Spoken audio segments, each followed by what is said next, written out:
اعوذ باللہ من الشیطان الرجیم، بسم اللہ الرحمن الرحیم۔ نالج فیکٹری کے معزز دوستو، السلام علیکم۔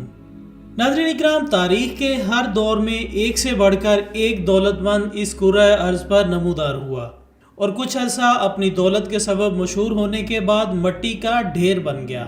لیکن ایک انسان تاریخ میں ایسا بھی گزرا ہے جس کے سر ہر دور کا امیر ترین انسان ہونے کا اعزاز جاتا ہے۔ جی ہاں دوستو، 14ویں صدی میں مغربی افریقہ کے منسا موسیٰ نامی حکمران جتنے امیر تھے اتنے ہی سخی دل اور دریا دل بھی تھے۔ یہی وجہ ہے کہ آج 700 سال گزر جانے کے بعد بھی شہنشاہ منسا موسیٰ اپنی دولت کے خزانوں میں پہلے نمبر پر ہیں، جن کی مالیت آج محتاط اندازے کے مطابق 400 ارب ڈالرز لگائی گئی ہے، جبکہ بعض ماہرین کے مطابق منسا موسیٰ اتنے امیر تھے کہ لوگوں کے لیے ان کے اثاثوں کا اندازہ لگانا مشکل تھا۔ چنانچہ امریکہ کی کیلیفورنیا یونیورسٹی کے ایسوسی ایٹ پروفیسر روڈ وولف بتاتے ہیں کہ موسیٰ کی دولت کے بارے میں جو معلومات اور اندازے ہیں وہ اتنے زیادہ ہیں کہ صحیح طرح سے یہ اندازہ لگانے میں مشکل ہے کہ افریقی حکمران کتنے امیر اور طاقتور تھے، کیونکہ انہوں نے اس دور میں حکومت کی جب وہ معدنیات اور بطور خاص سونے کے ذخیرے سے مالا مال تھے، اور یہی وہ وقت تھا جب پوری دنیا میں سونے کی مانگ اپنے عروج پر تھی۔ منسا موسیٰ کو سب سے زیادہ شہرت اس کے سفر حج کی وجہ سے ہوئی جو اس نے 1324 میں کیا تھا، اور جس کی تیاری کو تقریباً 1 سال سے زیادہ عرصہ لگا۔ جی ہاں سامعین، حج کا ارادہ کرنے کے بعد سفری سہولیات کو پورا کرنے کے لیے سلطان نے سونے کی تاروں سے شاہی خیمے بنانے کا حکم دیا۔ سلطان کے ذہین ترین درباریوں نے ہزاروں خیموں کے چلتے پھرتے شہر تشکیل دیے، پھر سفری گھوڑوں کے لیے سونے کی لگامیں بنوائی گئیں اور ایک پورا قافلہ تیار کیا گیا جس میں 48,000 لوگ اور 12,000 غلام شامل تھے۔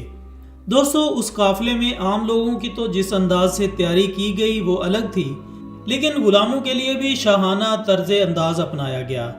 اور 12,000 غلاموں کو ریشم کے کپڑے زیب تن کرائے گئے، جبکہ ہر غلام کو تقریباً 2 کلو گرام سونا دیا گیا، اور اسی طرح 100 کے لگ بھگ اونٹ منتخب کیے گئے جن میں سے ہر ایک پر 40 کلو گرام کے قریب سونا لادا گیا۔ دوستو، کہا جاتا ہے کہ ابھی سلطان اپنے سونے کے ذخائر میں سے بہت کم مقدار ساتھ لے کر جا رہا تھا، جبکہ اس کے 60 سے 70 گنا سونے کے ذخائر پیچھے موجود تھے۔ خواتین و حضرات، یہ وہ دور تھا جب یورپی ممالک بھوک اور قسم پرسی کی حالت میں تھے، مگر افریقہ کی حیرت انگیز رفتار پر ترقی نے پوری دنیا سے لوگوں کو مالیان سلطنت کا رخ کرنے پر مجبور کر دیا۔ تاریخ دان لکھتے ہیں کہ جہاں بھی موسیٰ منسا کا قافلہ پڑاؤ کرتا تھا وہاں ایک پورا شہر آباد ہو جاتا، یہاں تک کہ راستے میں بھی جو سوالی، فقیر اور حاجت مند ملتا اسے کھانا کھلایا جاتا، بہترین کپڑے عطا کیے جاتے اور جاتے وقت سونے کی 3-4 ڈلیاں بطور خیرات دے دی جاتی۔ اس کے علاوہ ہر جمعے کے دن سلطان موسیٰ جس جگہ قیام کرتا تھا وہاں ایک مسجد کی بنیاد رکھتا اور اس کے لیے مالی وسائل مہیا کرتا۔ اس کے بارے میں مورخین کا کہنا ہے کہ اس سفر کے دوران کتنی مساجد زیر تعمیر ہوئیں اس کا صحیح اندازہ لگانا مشکل ہے، البتہ 1000 یا اس سے بھی زیادہ کے بارے میں سوچا جا سکتا ہے۔ تاریخ دان لکھتے ہیں کہ منسا موسیٰ جس شہر سے بھی گزرتا وہاں کے حاکموں، انتظامیہ اور تاجروں کو سونے سے مالا مال کر دیتا۔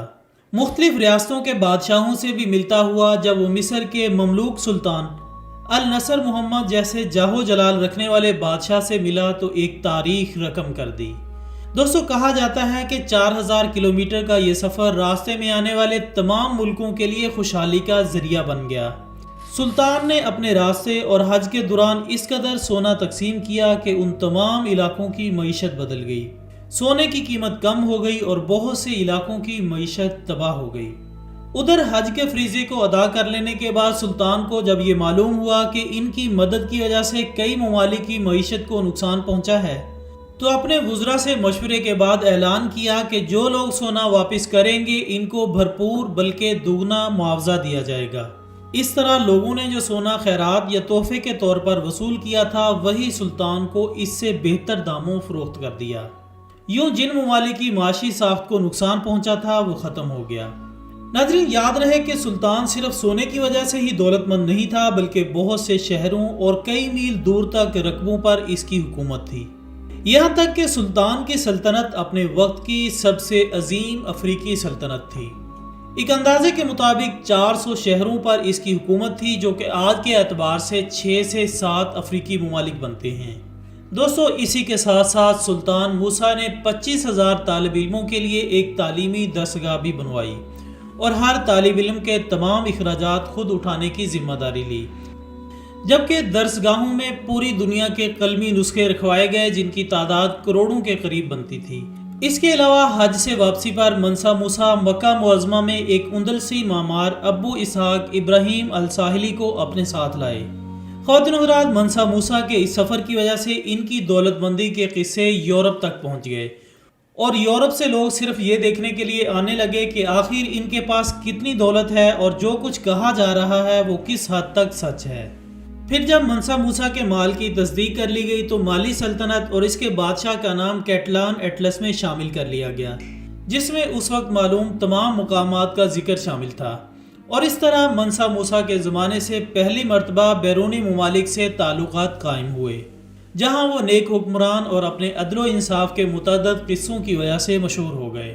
دوستو، اپنی جاہ و جلال اور زبردست شان و شوکت والی زندگی گزار لینے کے بعد جب سلطان موسیٰ انتقال کر گئے تو ان کے بعد مالی کی سلطنت کا زوال شروع ہو گیا اور ایک ایک کر کے تمام علاقے ہاتھ سے نکل گئے، اور یوں 1854 میں شہر گاد کے سنگھائی حکمران نے مالی کی سلطنت کا خاتمہ کر دیا۔ دوستو، معروف مورخ ابن خلدون اور ابن بطوطہ جیسے مسلمان مورخین نے مالی کے بادشاہ کی دولت اور ان کی نیک دلی کے بارے میں اپنی کتابوں میں تفصیل سے لکھا ہے، جس کو ہر دور میں ایک اہم مقام حاصل رہا۔ اس کے ساتھ ہی ہماری آج کی اس ویڈیو کا اختتام ہوتا ہے۔ ہم امید کرتے ہیں کہ آپ کو یہ ویڈیو ضرور پسند آئی ہوگی۔ اس ویڈیو کو اپنے تمام سوشل میڈیا اکاؤنٹس پر زیادہ سے زیادہ شیئر کیجیے گا اور کمنٹس کی صورت میں اپنی رائے دینا ہرگز مت بھولیے گا۔ ہماری اگلی ویڈیو آنے تک اپنا دوستوں، رشتہ داروں اور گرد و نواح کے تمام لوگوں کا بہت خیال رکھیے گا۔ اللہ حافظ۔